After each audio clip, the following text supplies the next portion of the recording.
ఫిలిప్పీలకు రాసిన పత్రిక 2వ అధ్యాయం 4వ వచనం. ప్రతివాడును తన సొంత కార్యములను మాత్రమే కాక ఇతరుల కార్యములను కూడా చూడవలను. క్రీస్తు యేసునకు కలిగిన ఈ మనస్సు మీరును కలిగి ఉండుడి. ఇది మనకు వచ్చేటువంటి గొప్ప సలహా. మరి మీరేం చేస్తున్నారు అనేది మీకు మీరు నాకు నేను ఆలోచన చేయాలి కదా. మీలో ప్రతివాడును తన సొంత కార్యములను మాత్రమే చూసుకుంటున్నారు.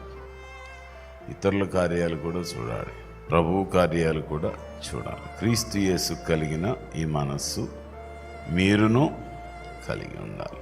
చాలామందికి దేవుణ్ణి ప్రేమిస్తూ ఉంటారు కానీ ఎదుటి వారిని చాలా చులకనగా తీసుకుంటారు, చాలా తక్కువ చూపు చూస్తారు. వీళ్ళదేముందిలే అనుకుంటారు కదా.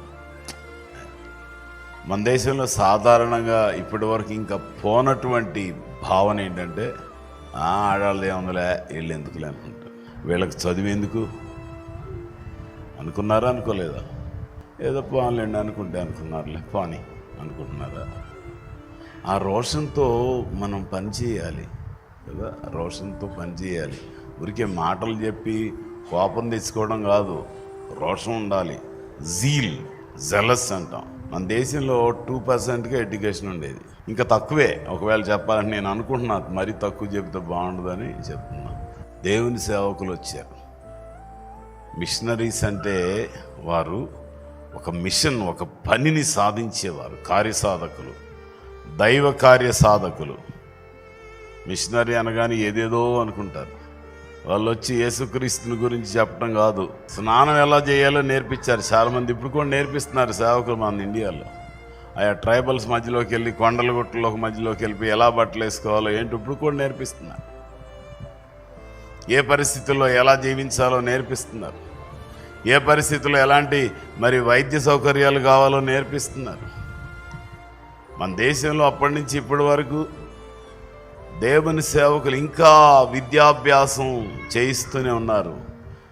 They have contributed enormously in the field of education and medicine. వైద్యంలో, విద్యలో ఎంతో శ్రమపడి అర్పిస్తూ వచ్చారు. అప్లిఫ్ట్మెంట్ ఆఫ్ ద పూర్, పేదవారిని పైకి తీసుకురావడానికి, స్త్రీలను, అణగారిన ప్రజలను బాగు చేయడానికి ఎండలు ప్రాణానికి తెగించి పనిచేస్తూ వచ్చారు. చేశారా? చేయబట్టి ఈరోజు ఇంతమంది స్త్రీలు ఇక్కడ మందిరంలో కూర్చున్నారు. లేకపోతే పగలంతా వంటింటూనే ఉండాలి, అంతే, బయటికి రావడానికి లేదు.